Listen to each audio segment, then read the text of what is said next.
अस्सलामुअलैकुम नाज़रीन, प्रोग्राम खबर और तज्जिया में खुशामदीद। मैं सना कहवान, प्रोग्राम में मेरे साथ मुज़म्मिल सरवर्दी साहब। मुज़म्मिल साहब बहुत शुक्रिया। नाज़रीन, सबसे पहले बात जमात इस्लामी के धरने के हवाले से, और बहुत सी रुकावटों के बावजूद हुकूमत की जानिब से जो रुकावटें खड़ी की गई कि जमात इस्लामी का धरना मुमकिन ना हो सके, गिरफ्तारियाँ की गई, उसके बावजूद जमात इस्लामी ने धरना दिया और आज भी ये धरना जारी है।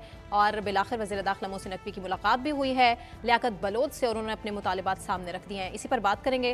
मुज़म्मिल साहब, सबसे पहले अहम बात तो ये है कि मुज़ाकराती टीम तश्कील दे दी गई है जिसमें अतातारड़ हैं, अमीर मुकाम है, फजल चौधरी। लियाकत बलोच की मुलाकात नहीं हुई है, सिर्फ फोन पर बात, टेलीफोनिक रब्ता हुआ है। मैंने कहा ऐसे लोग कहेंगे, और 50 से ज़ायद जो कारकुन थे उनको रिहा भी कर दिया गया। और जो हुकूमत ने मुज़ाकराती कमेटी बनाई है, जमात इस्लामी ने अभी जवाब में लियाकत बलोच साहब को कहा है, लेकिन उन्होंने कहा है कि पहले हमारे तमाम लोग रिहा होंगे, मुतालिबात सामने रखे, फिर मुज़ाकरात होंगे। हाँ जी, पहले तमाम लोग रिहा किए जाएं, फिर मुज़ाकरात करेंगे। हाँ। तो अभी कोई इस्लामाबाद से 50 लोग रिहा होने, टोटल 1000 लोग गिरफ्तार हैं। कितने लोग होंगे धरने में? देखिए, अब ये इम्पोर्टेंट, लियाकत बाग में मेरे ख्याल में हजारों लोग मौजूद हैं। अच्छा, 3000 5000 जितने मुंह उतनी बातें। लेकिन आप ये कहते हैं कि एक मिड साइज क्राउड हाफिज नईम रहमान लियाकत बाग के अंदर जमा करने में कामयाब हो गए। सही। अब उन्होंने कल कॉल दी है कि कल मरी रोड पे जलसा होगा। अब वो दोबारा पूरे मुल्क में कॉल दे रहे हैं कि लोग पहुंच जाए। हाँ जी, ठीक है। और मेरे ख्याल में वो अपनी तादाद अब वहाँ लियाकत बाग में बढ़ाते जाएंगे, पावर शो है उनका, दिन ब दिन बढ़ाते जाएंगे। जो मेरी जमात इस्लामी के लोगों से बात हुई है, वो 1 महीने की तैयारी कर रहे हैं। अच्छा, हाँ, कि 1 महीना बैठे हैं पिंडी, बैठने की, धरने की तैयारी की जा रही है। वहाँ जो वॉशरूम्स बनाए जा रहे हैं वो 1 महीने के लिए बनाए जा रहे हैं।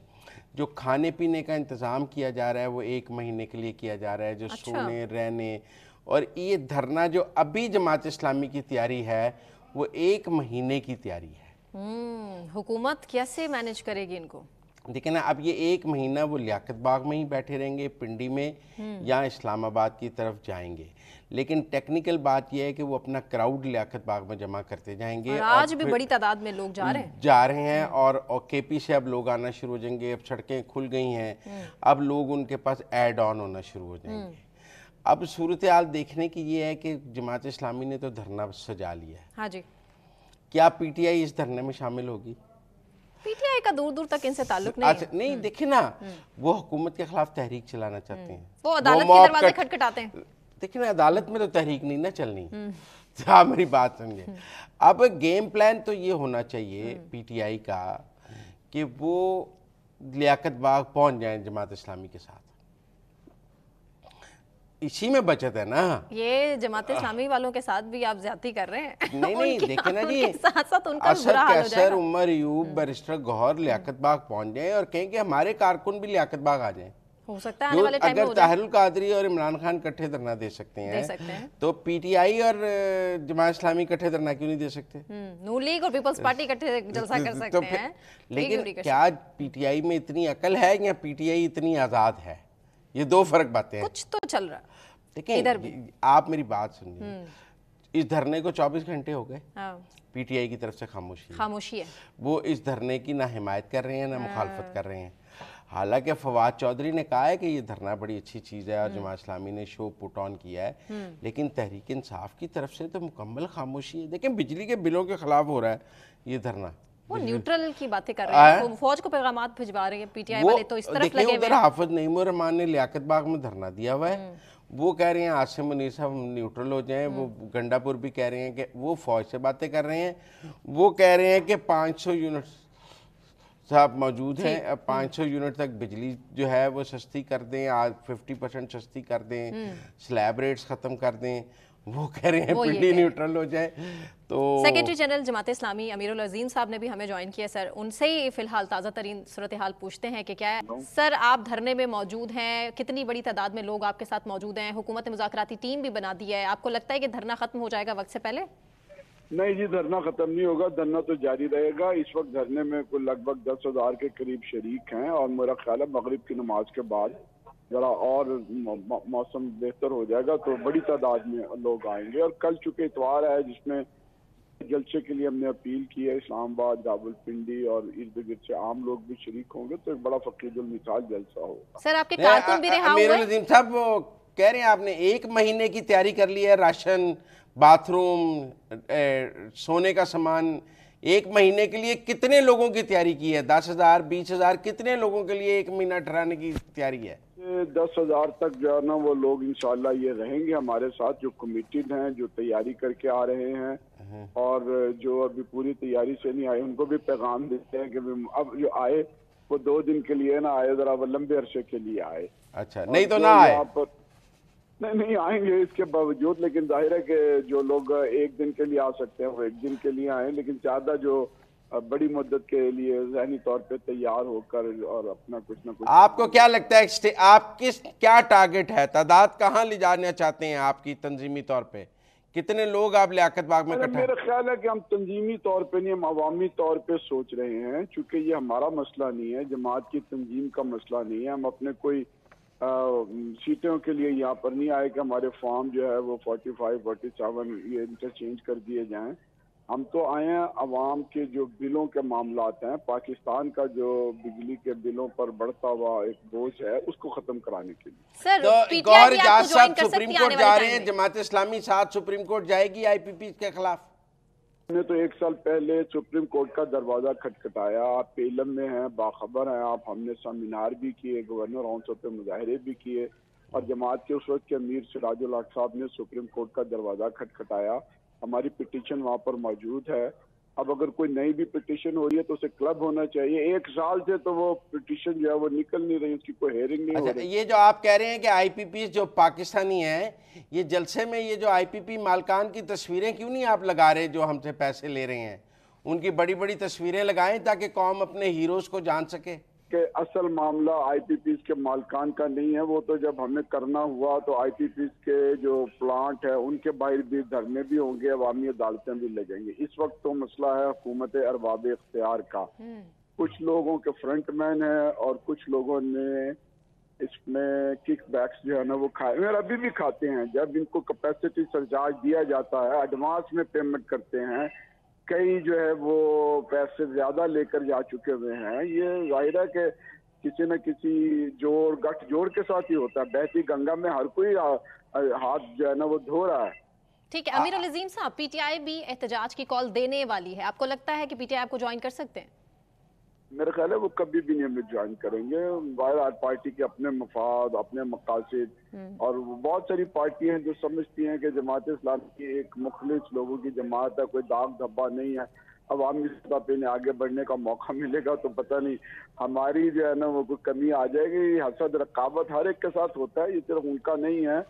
मैंने तो अरसा दराज से जो पाकिस्तान की पॉलिटिक्स की सूरत हाल देखी है, लोग मतलब एक दूसरे के साथ जुबानी तौर पे इज़हार यकजहती करते हैं, साथ आने के लिए कुछ तैयार नहीं। अब ये जो हुकूमत ने कमेटी बनाई है, इससे मुज़ाकरात शुरू हो गए हैं या अभी नहीं हुए हैं? देखिए ये उन्होंने खुद ही प्रेस कॉन्फ्रेंस की है, हमसे उन्होंने कोई राब्ता नहीं किया। अच्छा। हमसे अगर कुछ राब्ता हुआ है तो जो ब्यूरोक्रेसी के ये नुमाइंदे हैं कि जी आप यहाँ पर बैठे आगे ना बढ़े, डिप्टी कमिश्नर, आईजी, पुलिस, इस तरह के जो लोग हैं, उन्होंने जरूर हमें कहा है कि जी वो बस कमेटी बन गई है, लेकिन हमने उन्हें कल से कहा हुआ है कि जब तक लोग रिहा नहीं होंगे हम कैसे मुज़ाकरात कर सकते हैं। वो कमेटी में वजीर पानी और बिजली तो है ही नहीं, तो फिर आपके तारिक फजल चौधरी से मुज़ाकरात करेंगे? नहीं, वो तो जब अपने नुमाइंदे देंगे तो तब हम देखेंगे कि ये सीरियस कमेटी है या ये सिर्फ शो पीस है। हमें तो उन्होंने नहीं बताया, हमें जो अखबारात से मिला है, जिसके बाद फिर नईम साहब ने ये कहा है कि लियाकत बलोच साहब जो है वो हमारी तरफ से राब्ता कार होंगे। जब तक वो एक सीरियस कमेटी नहीं बनाएंगे हम अपने कमेटी का ऐलान नहीं करेंगे। सर आखिरी सवाल, 200 मकामात पर रेड हुई, अभी भी कितने कारकुन आपके ऐसे हैं जो कि गिरफ्तार हैं और कितने रिहा हो चुके? अब तक जो है ना वो लगभग इतने ही रिहा हो चुके हैं जितने इस वक्त गिरफ्तार हैं। यानी यूं समझिए को 800 के करीब लोगों की गिरफ्तारियां हुई थी, जिसमें से अभी कोई 300 के करीब जो है ना वो बहरहाल मौजूद हैं मुख्तलिफ थानों के अंदर। ठीक है, बहुत शुक्रिया अमीरुल अजीम साहब। मुज़म्मिल साहब, सूरत हाल यही है कि अभी तक हुकूमत ने तो प्रेस कॉन्फ्रेंस कर दी है, नहीं हुकूमत को देखें प्रेस कॉन्फ्रेंस कर दी है, लेकिन उनसे कोई किसी किस्म की कोई राब्ता नहीं है, लंबा बैठने का प्रोग्राम है। लिहाजा मैंने और आपने लगता है कई हफ्ते इस धरने पे प्रोग्राम करना है। हाँ जी। जब तक बिजली सस्ती नहीं होगी, फिर वो साथ कह रहे हैं कि पीटीआई नहीं आ रही है, यूआईएफ नहीं आ रही है, अपोजिशन की बाकी जमातों की तरफ से शर्त मैरी है, और वो कह रहे हैं हो जमात इस्लामी क्या कर रही है। तो मेरे ख्याल में बहरहाल लियाकत बात की हद तक वो 10,000 कह रहे हैं, 10,000 ना हो 5,000 भी हो, लेकिन एक अच्छा शो जमात इस्लामी ने रख लिया है। गौहर जाज सुप्रीम कोर्ट जा रहे हैं, मुझे लगता है आईपीपीस की गर्दन फंसने वाली है जी। उन्होंने कल ही कह दिया था होगा, एक तरफ सब सुप्रीम परेशान कोर्ट है आईपीपीस से, और ये मुझे लगता है कि आईपीपीस वाले जो मुआहदे हैं ना, ये कैंसिल होने की तरफ हो सकते हैं। ठीक है, इसी के साथ ब्रेक, और ब्रेक से वापस आने के बाद कंटिन्यू कर लेंगे। हमारे साथ रहिए।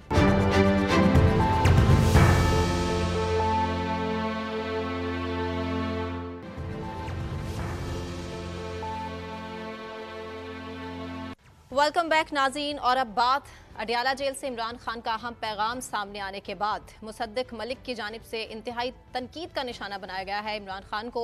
और इससे कबल क्या कुछ कहते रहे हैं इमरान खान साहब, सबसे पहले मेरे ख्याल से जो प्रेस कॉन्फ्रेंस में मुसद्दिक मलिक साहब ने कहा वो सुनवाते हैं आपको। कप्तान ने कहा फौज को न्यूट्रल होना चाहिए, तो चेलों ने कहा लब्बैक, वाह वाह, फौज को न्यूट्रल होना चाहिए। फिर कप्तान ने कहा लेकिन न्यूट्रल तो जानवर है, तो चेलों ने कहा वाह वाह। कप्तान ने कहा कि चीफ तो बाप होता है, तो चेलों ने कहा वाह, चीफ तो बाप होता है। फिर कप्तान ने कहा बाप तो मीर जाफर है, तो चेलों ने कहा लब्बैक लब्बैक, वाह वाह, ये बात तो ठीक हुई कि बाप तो मीर जाफर है। फिर कप्तान ने कहा अमेरिका साजिश कर रहा है, फौज हमें बचाए। याद है ना आपको, सबको याद है ना यहाँ पे बैठे लोगों को, कि अमेरिका साजिश कर रहा है, साइफर लहराया, और फौज हमें बचाए। तो लोगों ने कहा कि अमेरिका तो साजिशी है, हमारे मुल्क के खिलाफ है, हमारे मुल्क के खिलाफ इसने ऐलान जंग किया है, हमारे आइन को पामाल किया है, हमारी पार्लिमान को पामाल किया है, फौज हमें बचाए। सर कुछ भी हो जाए बहुत ही बेहतरीन किस्म की प्रेस कॉन्फ्रेंस थी मुसद्दिक मलिक साहब की। कोई गलत बात नहीं, आप हंस रही हैं, मैं सिर्फ आप ये बताएं मुसद्दिक मलिक साहब ने कोई गलत बात की है तो आप बता दें। अगर उन्होंने फैक्ट्स को डिस्टोर्ट किया है, हम इस प्लेटफॉर्म से मुसद्दिक मलिक साहब को कह सकते हैं कि मुसद्दिक मलिक साहब आप फैक्ट्स को डिस्टॉर्ट कर रहे हैं, लेकिन अगर वो फैक्ट्स को बयान कर रहे हैं तो फिर इसमें हंसने वाली क्या बात है। मैं सिर्फ ये सोच रही हूँ कि हुकूमत इस टाइम बड़ी परेशान है, समझ नहीं आ रही कि खान साहब का करे तो क्या करे। परेशानी लग रही है और क्या, मुझे लग रहा है वो मजाक उड़ा रही है पीटीआई का। मुझे कह रहे हैं वो उनका सही मजाक और डगा लगा रहे हैं। नहीं, वो बेसिकली सूरत हाल ये है कि खान साहब की जो हर एक आने वाली चाल है उससे परेशान है गवर्नमेंट को समझ में नहीं आ रहा। के हर आने वाले तजाद को वादे कर रहे हैं कि कुछ भी कर ले, पॉपुलैरिटी खत्म नहीं हो रही। खान साहब आप देखिए, छोड़ें, अगर आप जैसे लोग झूठ तजाद के बावजूद उन्हें फॉलो करना चाहते हैं, हमें कोई नहीं, मुझे से नहीं, पाकिस्तान के 80% से ज्यादा लोग। मतलब 8 फरवरी में क्लियर साहब ने कहा है, क्या वो गलत है? नहीं, बिल्कुल ठीक है, लेकिन मैं ये इसीलिए तो हुकूमत बार-बार मुज़ाकरात की पेशकश करती है। अगर वो सच बोल रहे हैं और उन्होंने फैक्ट्स को ठीक बयान किया है तो फिर इसमें परेशानी, फिर हुकूमत परेशान है या पीटीआई परेशान है? हुकूमत तो सर पकड़ के बैठी है, ये समझ ही नहीं आती इनकी। मुज़ाकरात की पेशकश करते हैं लेकिन वो समझ ही नहीं आती उनकी। खान साहब फिर मुकर जाते हैं कि वो जो भी, मतलब मुसद्दिक मलिक साहब ने 4-5 बातें कही ना, उन्होंने कहा एस्टैब्लिशमेंट न्यूट्रल है, न्यूट्रल तो जानवर होता है, तो ठीक है। अच्छा, इसमें को ये कल भी हमने दोनों बातें खान साहब कह रहे हैं, कल प्रोग्राम में हमने किया था। अच्छा, ये दोनों बातें खान साहब कह रहे हैं। हाँ जी, आर्मी चीफ बाप होता है और बाप तो मीर जाफर है, ये भी दोनों बातें बानी पीटीआई कह रहे हैं। और साजिश तो अमेरिका ने की है, इम्पोर्टेड गवर्नमेंट है, और आज अमेरिका से खान साहब के हक में करारदादें भी आ रही हैं। आज स्टेट डिपार्टमेंट की हर ब्रीफिंग में खान साहब के लिए सवाल है। आज अमेरिका खान साहब के साथ खड़ा है, ये भी हकीकत है। मतलब दोनों बातों में चेलों ने लब्बैक, आप चेलों का क्या करें? चेलों में आप शामिल हैं ना। वो चेलों के बारे में जब बात कर रहे थे तो आप की कर रहे थे, मेरी तो कर नहीं रहे थे। पाकिस्तान कैसी फीसद पता नहीं 80% है कि 5% है या 10% है। ज़मीनी इंतखाबात तो सारे हार रहे हैं, 10 बंदे सड़क पे निकलते नहीं है, वो जमात इस्लामी वाले ज्यादा निकाल लेते हैं। मुसद्दिक मलिक साहब मुज़ाकरात के हवाले से क्या कह रहे हैं वो सबसे पहले आपको सुनवाते हैं, फिर उस पर तबसरा। कप्तान कह रहा है कि एस्टेब्लिशमेंट से बात करेंगे, पीएमएल हमारी लड़ाई करवा रही है। भाई ये दीवाने हैं, ये पागल हैं या बहरूपी हैं? सर कौन है? मुज़ाकरात वाली बात नहीं सुनवाई कौन आपने। वो कह रहे हैं, अब वो ये कह रही है सर, ये पूरी पागल है? पीटीआई, आपको पता है बैरिस्टर सैफ ने भी कहा, उमर अयूब ने भी कहा, शिबली फराद ने भी कहा, सब अब एक ही कोरस में कह रहे हैं कि नून लीग हमारी फौज से लड़ाई करा रही है, हम तो लड़ने के लिए तैयार नहीं। ये तो ऐसे ही है जैसे मेरा मतलब है तो कि पाबंदी की बातें भी तो नून लीग करती है ना। मैं किसी और चैनल पे कोई शो हो रहा हो तो मैं कहूँ वो मेरी और सना की लड़ाई करा रहे हैं, नहीं, वो तो कहते पाबंदी की बातें भी तो नून लीग करती है ना। पीपल्स पार्टी तो हिमायत नहीं कर रही इसमें भी। अच्छा छोड़ें, अभी एस्टेब्लिशमेंट से लड़ाई की बात है। आसिम मुनीर के साथ इमरान खान की लड़ाई नून लीग ने कराई है? नहीं, तो फिर मैं मतलब एक दीवाने वाली बात है ना। वो कहते क्या है, लेकिन अब उस मतलब जब लड़ाई आप ये का कहते फायदा हैं- उठा रही है जब नून आप लीग, वो ये कहते- मानना जब वो है कह रहे हैं कि PTI का। फौज, जब पीटीआई ये कहती है कि फौज से हमारी लड़ाई नून लीग करा रही है, हाँ। तो आप बताएं जो आसिम मुनीर के खिलाफ ट्वीट्स हैं, या उन्हें जंगल का बादशाह कहते थे, या उनके खिलाफ उनको याहिया खान के साथ उनकी वीडियो लगाते हैं, या और उनको गासिब कहते हैं, या और उनके बारे में जो बातें कहते हैं ट्वीट्स में इमरान खान अपने ट्विटर, या जो जर्नलिस्टों के साथ जेल में गुफ्तगू में कहते हैं, वो नून लीग कह रही है, वो नवाज शरीफ कहता नहीं, है। नून लीग सिर्फ ये कहती है कि जो 9 मई के कसूरवार हैं, मुलजिम हैं, उनको कैफरे किरदार तक पहुंचाएं। देखिए 9 मई को छोड़े, एस्टैब्लिशमेंट और फौज एक कहती है 9 कि मई वो हो गया, कसूरवार हैं, एक नून लीग नौ- कहती है उनको सजाएं दे, हमारे सामने दे ताकि हमें सुकून मिले। नहीं ये कहते हैं एक PTI 9 वाले। मई हो गया। 9 मई के बाद जितनी गालम गलोच आपने आसिम मुनीर के या फौज के खिलाफ की है, वो नून लीग ने की है। नहीं, अनस्टॉपेबल, दैट इज अनस्टॉपेबल। अच्छा नहीं, तो उसका मलबा भी नून लीग पे डाल देना है कि मेरा मतलब है जो आप 9 मई के बाद मुसलसल गालियां निकाल रहे हैं और मुसलसल फौज से लड़ रहे हैं, क्या वो भी नून लीग करा रही है? देखिए कहते कुछ शहर के लोग भी जालिम ने, कुछ सन भी मरंदर जौक भी थी। वो ये कह तो रहे हैं वो सदीक मलिक साहब कि ये मेरा पागल मतलब है। मैं कह रहा हूँ कि हुकूमत सिर्फ इस वक्त पीटीआई की सिचुएशन को एंजॉय कर रही है। एक इंजॉयबल पोजीशन है कि वो एक दिन गाली निकालते हैं, एक दिन पाँव पड़ते हैं, एक दिन गाली निकालते हैं, एक दिन पाँव पड़ते हैं। ये एक लव हेट रिलेशनशिप जो पीटीआई का है ना फौज के साथ, कि एक दिन हमें लव नजर आ जाता है, लव बर्ड्स एक दिन हेट नजर आ जाती है। तो वो जो हेट और लव इकट्ठा चल रहा है ना, वो शायद आसिम मुनीर को कबूल नहीं है। वो शायद जनरल बाजवा के दौर में तो चल जाता था, लेकिन अब नहीं है, अब नहीं चल सकता। तो लिहाजा मेरे ख्याल में मैं नहीं समझता जो गवर्नमेंट मुज़ाकरात की भी बात करती है ना, वो उनके अंदर से बंदे अपने साथ मिलाने के लिए करती है। आप ही मुझे बता रही थी कि बड़ी अंदर की खबर है, मुलाकातें कि हो रही हैं। मुलाकातें हो रही हैं और हाँ, पीटीआई के कुछ लोग टूट रहे हैं। पीटीआई के कुछ लोग टूट रहे हैं, वो जो आज़ाद हैं, पीटीआई के कुछ लोग पैचअप कराने की कोशिश अच्छा कर रहे हैं। पैचअप मैं क्या शायद टूट रहे नहीं, हैं। नहीं, एस्टैब्लिशमेंट और पीटीआई अच्छा, खान साहब के खान साहब का मुज़ाकरात का जो सिलसिला काली तो नीमा खान इसलिए साहब ने भी जो पैगाम बहरहाल पहुंचाया। दूसरी तरफ देखें ना, गवर्नमेंट ने वो एक जीआईटी बना दी। सोशल मीडिया इदारों के खिलाफ मुहिम, सोशल मीडिया पर वो जो कहते हैं इदारों के रऊफ खिलाफ हसन मुहिम साहब ने सब चलाएंगे, कुछ बता दिया। 5 रुकनी जीआईटी तश्कील दे दी गई है इस पर, और वजीर आजम शहबाज शरीफ साहब ने इस कमेटी की मंजूरी भी दे दी है। अब देखें ना फिर ये गवर्नमेंट क्या कर रही है। आप ये बताएं, वो कहते हैं रऊफ हसन साहब ने सब कुछ बता दिया। कुछ नहीं बताया, कुछ नहीं बताया। नहीं, ये मवाद सिर्फ वजीर कानून साहब इकट्ठा कर रहे हैं और वो नहीं, मेरे नहीं, ख्याल से वो फॉर्म ये कह रहे 47 हैं, की तरह देखिए, इकट्ठा कर रहे हैं। पीटीआई के सोशल मीडिया पे क्रैकडाउन जारी है या नहीं जारी है? ये लिस्टें कहाँ से आई हैं? कुछ बाजियाबियां भी हुई हैं, अच्छा, कुछ ये लिस्टें कहाँ से आई हैं? लिस्टें कोई कहता है जंजुआ ने बताया, कोई कहता है रऊफ हसन ने बताया, पर वो आपस में एक दूसरे पर इल्जाम लगा रहे हैं किसने क्या बताया है। नहीं, स्टेट के पास तो मौजूद थी इस तरह की। नहीं, वो ये कह रहे हैं, देखिए ना शहबाज गिल साहब का एक ट्वीट है कि सब चुप जाओ, रियासत को पता लग गया, हमारे नाम एक्सपोज हो गए हैं। देखिए ना, तो कहीं ना कहीं से किसी ने कुछ बताया है ना, तो ये जीआईटी बन गई है। मेरे ख्याल में सोशल मीडिया के हवाले से एक बड़ा क्रैकडाउन हमने पहले भी बात की हो रहा है, हो रहा होने वाला है और है। ये जारी है। तो अगर ये क्रैकडाउन जारी है तो फिर पीटीआई से मुज़ाकरात तो नहीं हो सकते। पीटीआई की स्ट्रेंथ ही सोशल मीडिया है। आप उनकी स्ट्रेंथ काटी जाए तो फिर बातचीत कैसे हो सकती है?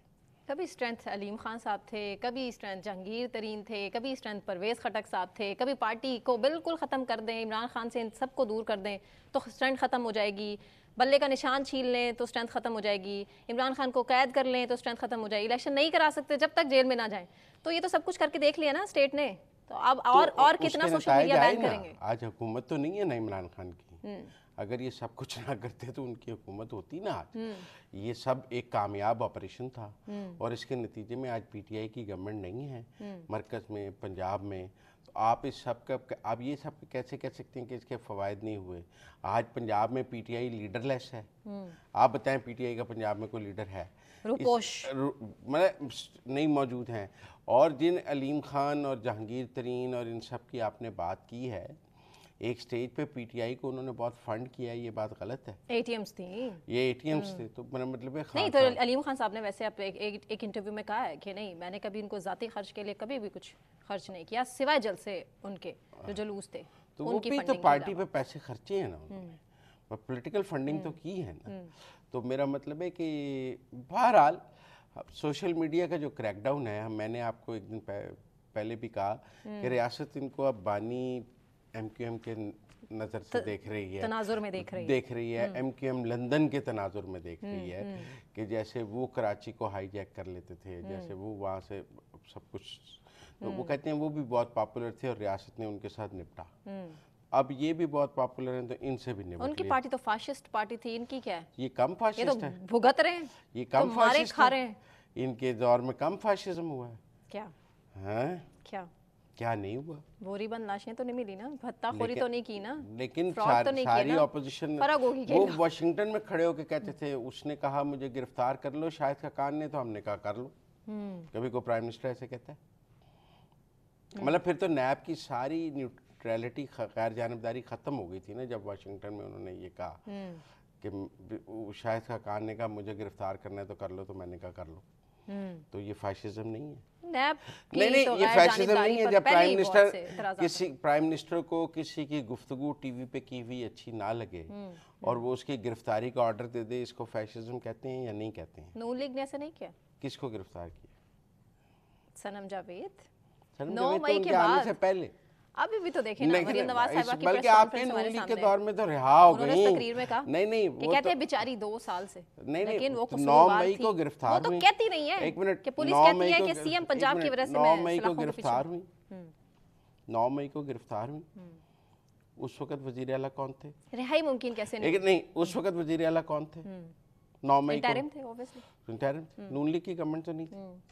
जिन्होंने उस वक्त के इंटरिम वो थे जिन्होंने 9 मई करवाया, जो खान साहब कहते हैं। आप समझे कि वो नून लीग की गवर्नमेंट में गिरफ्तार नहीं हुई है। नैरेटिव ना बनाया करें झूठा, फिर मुसद्दिक मलिक जैसा हाल होगा आपका। वो एक दिन बैठ के ना आपका भी, आपके बारे में भी टॉक शो करेंगे कि देखें सना ऐसे कहती है। सर ये हमारे पास ऑन एयर मौजूद है कि सनम जावेद ने कितनी दफा ये बोला है कि सीएम पंजाब के कहने पर मेरी एक जेल से दूसरे जेल और रिहाई नहीं क्यों नहीं कहती कि मुझे फौज ने गिरफ्तार कराया हुआ है? उसमें हिम्मत हो, क्योंकि सुलह करना चाहती हैं ना एस्टेब्लिशमेंट फौज से। जब से निकली हैं तब भी नहीं। 9 मई खामोश हैं, जैसे परवेज लाई खामोश है। हिकमत जो निकलता है चुप का रोजा रख के निकलता है, क्योंकि नजर आ रहा है ना कि हुकूमत मिलने वाली है। अच्छा नहीं मुझे नहीं लगता हुकूमत मिलने वाली है, क्योंकि मैं आपको बताता हूँ, बहुत लोग कह रहे हैं कि जी कबल अज़ वक्त इंतखाबात हो जाएंगे दिसंबर। हम इस पर भी आईनी तौर पर ये कैसे मुमकिन है? क्या शहबाज शरीफ और मरियम नवाज अपनी हुकूमतें तोड़ देंगी? नजर नहीं आता। नहीं नजर आता।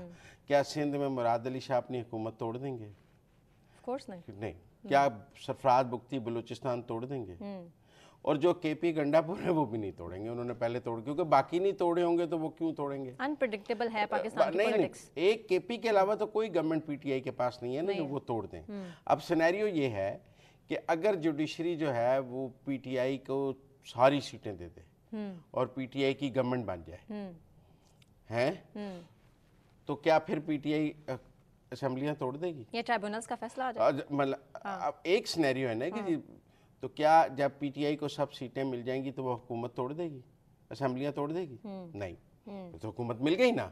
आपने इंतखाबात हुकूमत मिलने के लिए कराने हैं ना, फिर भी इंतखाबात नहीं होंगे, फिर पीटीआई की गवर्नमेंट बन जाएगी पंजाब में भी और मरकज में। अच्छा एक ही सूरत है कि अगर अदलिया पूरे मुल्क के इंतखाबात को नल एंड वाइड करार देते, जो कि मखसूस नशिस्तों के फैसले में काफी हद तक हो भी चुका है। नहीं एक मिनट है, पर किस आईनी शिक और कानून के तहत देंगे? आइन में लिखा है कि जिस हल्के में धांधली है ना, आप उस हल्के को नल एंड वाइड करार देंगे। आप पूरा इंतखाब जो है वो नल एंड वाइड कैसे करार देंगे? जिसकी वो तो री राइटिंग ऑफ द कॉन्स्टिट्यूशन होगा एक दफ़ा, फिर जुडिशियल एक्टिविज्म होगा जिसका मुझे कोई चांस नज़र नहीं आता।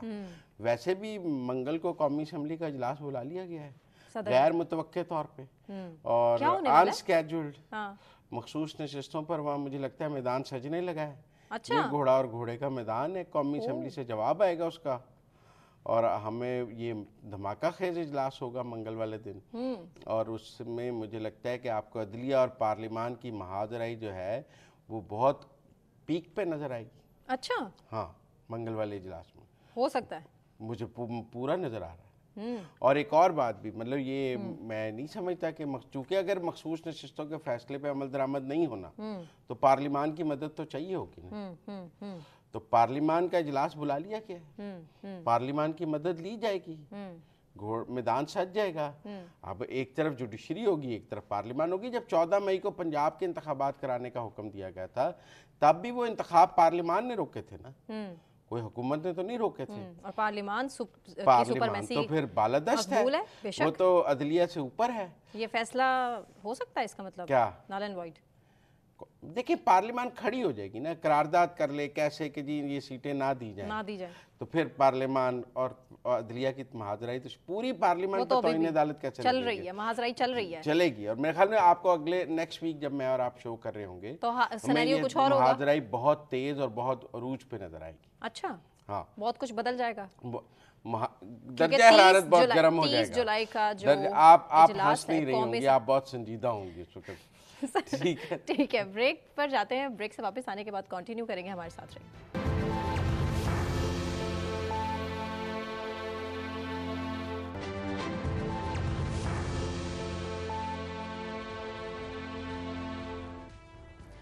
वेलकम बैक नाजरीन, मुजम्मिल सरवर्दी साहब स्टूडियोज में मेरे साथ मौजूद हैं और अब हम बात करेंगे अमरीकी सेनेट में पाकिस्तान और चीन मुखालिफ बिल पेश कर दिया गया है रिपब्लिकन सेनेटर की जानिब से, और इस बिल में क्या कुछ कहा गया है, कितनी पाबंदियों का जिक्र है, इस पर बात करेंगे। हमारे साथ मौजूद हैं साबिक सेक्रेटरी खारजा एजाज चौधरी साहब। Sir, thank you so much for joining us. Sir, इस बिल में साफ लिखा गया है कि अगर पाकिस्तान किसी भी तरह से पाकिस्तान भारत के खिलाफ किसी सरगर्मी में मुलव्वस पाया गया और इसके शवाहिद मिले तो फिर पाकिस्तान के लिए जो इमदाद है उसको रोक लिया जाएगा। सर, कैसे देख रहे हैं इस फैसले को? देखिए, जो सेनेटर रूबियो हैं, ये इससे पहले चीन के हक में सेनेटर मर्कली के साथ मिलकर पिछले महीने एक चीन के खिलाफ एक बहुत बड़ा रेजोल्यूशन पास कर चुके हैं, और अब ये हिंदुस्तान के लिए उन्होंने बनाया है। और मेरे ख्याल में इसकी मुझे वजूहात तो ये नज़र आ रही हैं कि उनको एक डर पड़ा है कि Russia, China, India, Iran axis ना बन जाए। और ब्रिक्स प्लस में भी आपने देखा है कि इंडिया बड़ी तेजी से अपने कदम जमा रहा है डी डॉलराइजेशन की तरफ। उनको ये भी देखा उन्होंने कि रूस के साथ राब्ता उस वक्त किया जब यानी नेटो की समिट हो रही थी वाशिंगटन डीसी में। तो मेरा ख्याल में ये काविश है हिंदुस्तान को अपने से दूर ना होने की, क्योंकि ये इंडिकेशंस उनको नजर आ रही थी। तो एक बड़ा लिबरल किस्म का उनको पैकेज ऑफर किया है कि अगर आप एलाइज नहीं भी हैं तो भी हम आपको जापान, कोरिया की तरह ट्रीट करेंगे, क्योंकि इंडिया तो एलाई नहीं बनना चाहता।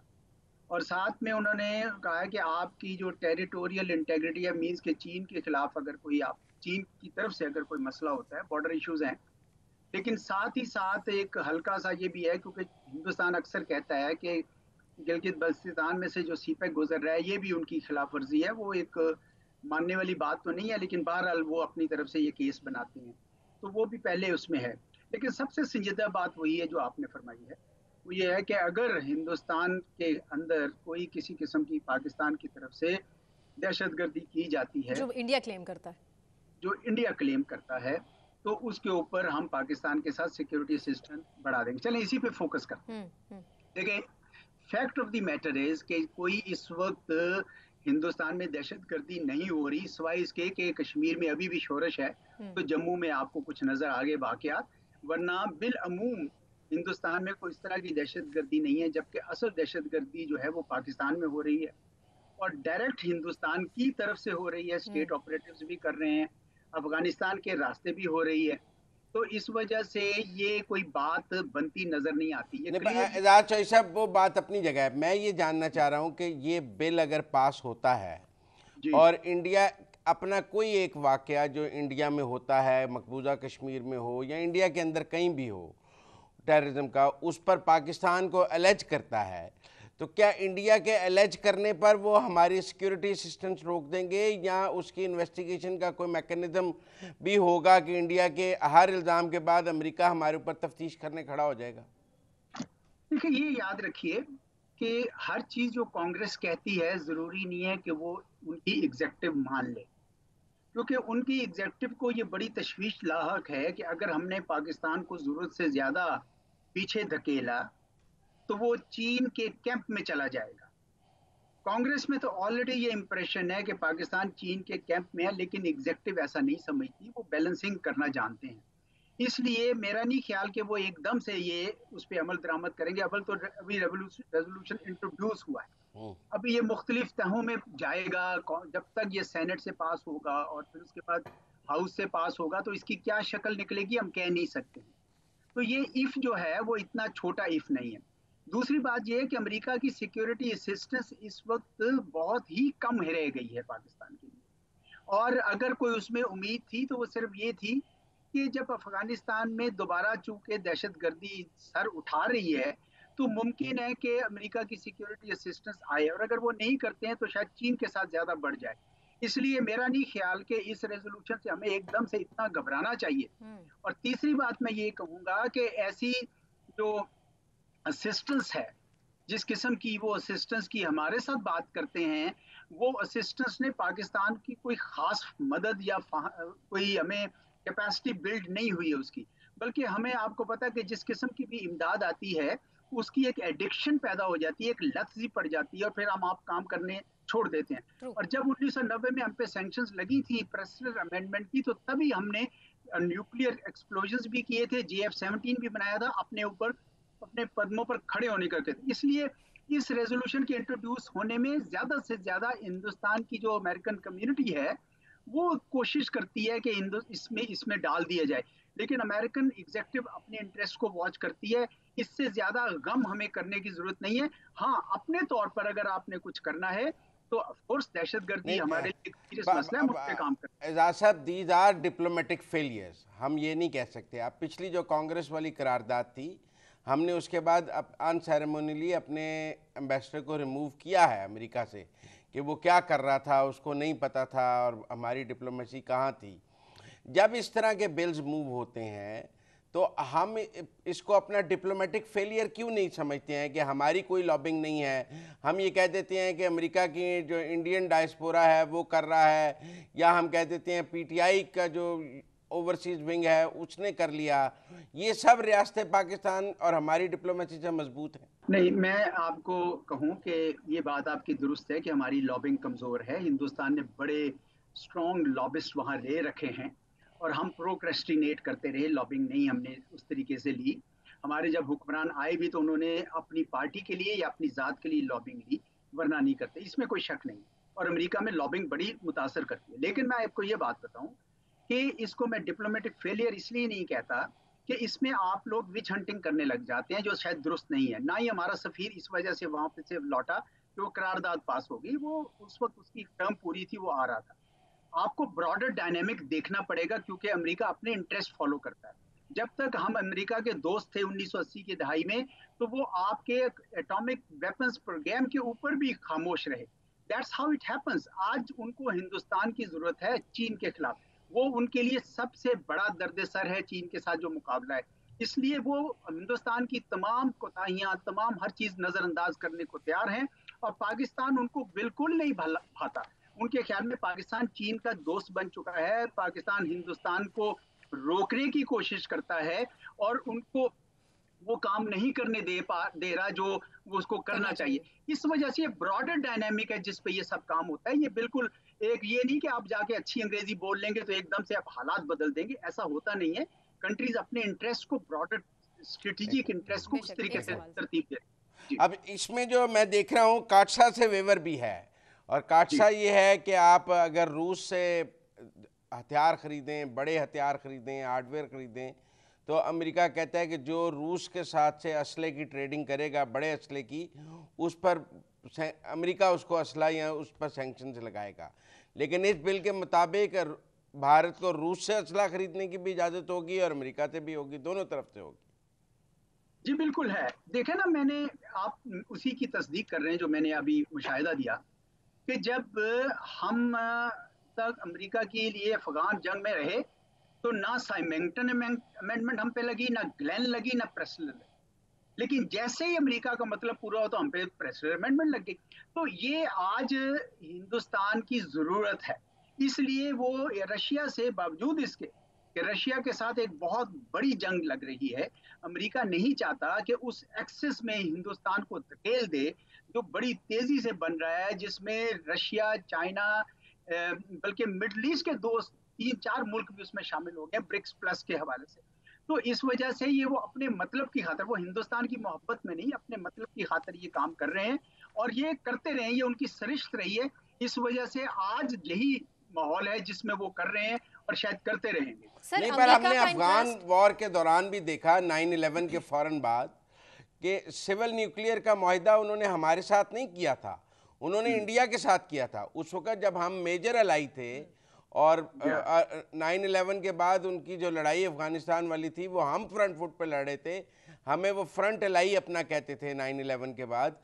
तब भी सिविल न्यूक्लियर तो इंडिया के साथ कर रहे थे, हमारे साथ नहीं कर रहे थे। लिहाजा अलाई होने की वजह से हमें कोई फायदा तो नहीं मिला था तब भी। नहीं, देखिए ना, यही बात है ना कि आपको नेगोशिएट करना है अपने इंटरेस्ट को। आपने 9/11 के बाद कैसे नेगोशिएट किया था मेरे भाई?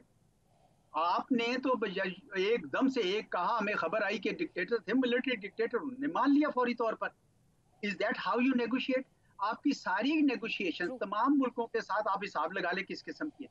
इसलिए उसका कसूर आप अमेरिका को ना दे। आपने जिस तरह नेगोशिएट किया, आप you should have bought time. आपने तो उसकी इम्प्लीकेशन ना 1980 की दहाई में अफगान जहाद में देखी, ना 9/11 के बाद जब वॉर ऑन टेरर में शामिल हुए। तो सबक जो सीखना है वो ये है कि आप अपने इंटरेस्ट को वॉच कर। हिंदुस्तान ने कहा कि हम आपके एलाई नहीं है, बावजूद इसके कि अमेरिका कह रहा है कि हम आपके एलाई बनना चाहते हैं, वो कहते नहीं है। तो ये होता है नेगोशिएशन करने का तरीका। तो आपने अगर ब्रॉडर गेम में सिर्फ ये कहा कि पैसे आ जाएं, पैसे आ गए आपके पास, आए क्यों नहीं आए? बहुत पैसे आ रहे थे। आखिरी सवाल मैं आपसे करना चाहूंगा, जो अभी डोनाल्ड लू ने कहा है कि China is the past and US is the future for Pakistan, ये किसने कहा है? सॉरी, जो assistant secretary of state Donald लू ने कहा है सेनेट में। तो फिर ये बिल और उनकी वो स्टेटमेंट आपस में मैच नहीं करती। जा नहीं, बिल्कुल सही है। मैं आपको बताऊं कि ये खाइफ हैं इस वक्त चीन से, बड़ा कुछ ये कर रहे हैं, लेकिन चीन की अपनी जो टेक्नोलॉजिकल इनोवेशंस है वो ऊपर जा रही हैं। हमने जो कसूर किया है, हमने अभी तक कहा कि हम बैलेंस करेंगे दोनों में। जो हमारा कसूर है वो ये है कि हमने दोनों रिलेशनशिप से कमा हक का फायदा नहीं उठाया जितना उठा सकते थे। हम हर वक्त अपने बैलेंस और पेमेंट सपोर्ट के पीछे लगे रहते हैं कि डॉलर सेंट्स आए। हमने वो कैपेसिटीज डेवलप नहीं की। आप देखें, हिंदुस्तान ने जब अमेरिका के साथ ताल्लुकात पैदा किए तो उन्होंने लॉजिस्टिक्स का लेमुआ किया, कम्युनिकेशंस का कम्पासा किया, उन्होंने जियो स्पेशल इंटेलिजेंस के लिए बैका किया। ये हैं वो फाउंडेशनल एग्रीमेंट जो करने चाहिए थे। सिर्फ इसलिए नहीं कि आप हमें पैसे दे दे। तो हमें अपनी रविश पे तब्दीली लानी होगी। हम ये चाहते हैं कि अमेरिका तब्दील हो जाए, सऊदी अरब तब्दील हो जाए, हिंदुस्तान भी तब्दील हो जाए, इंडिया भी और चीन भी हो जाए तो ठीक हो जाएगा। नहीं, हमें खुद को तब्दील करना चाहिए और अपनी तमाम रियासतों से ज्यादा फायदा लेने के लिए अपनी कुछ कैपेसिटीज बनानी पड़ेंगी, अपने लीगल कैपेसिटीज, अपनी फोरसाइट को। तो वो मेरे ख्याल में हम वो डेवलप नहीं कर पाए, जिसकी वजह से हिंदुस्तान को ज्यादा फायदा हुआ है और हमने अभी उस तरह का फायदा उठा नहीं सके। आज चीन से भी हम वो फायदा नहीं उठा सक रहे हैं जिस तरह का हमें फायदा उठाना चाहिए। बहुत लिया है हमें माशाल्लाह, हमारी न्यूक्लियर कैपेबिलिटी में, हमारी मिसाइल कैपेबिलिटी में, हमारे इकोनॉमिक डेवलपमेंट में। लेकिन मैं समझता हूँ कि आज भी इतना प्रोपेगेंडा चीन के खिलाफ हो रहा है, हम उस तरह का फायदा ले नहीं सके जिस तरह का फायदा हमें लेना चाहिए। कसूर अपना ढूंढिए। जितनी बेहतरीन दोस्ती रही है हमारी चाइना के साथ। बहुत शुक्रिया एजाज चौधरी साहब आपके वक्त के लिए। इसी के साथ मुझे सना कहवान को और मुजम्मिल सरवदी साहब को इजाज़त दीजिए। अपना बहुत ख्याल रखिए। अल्लाह हाफ़िज़।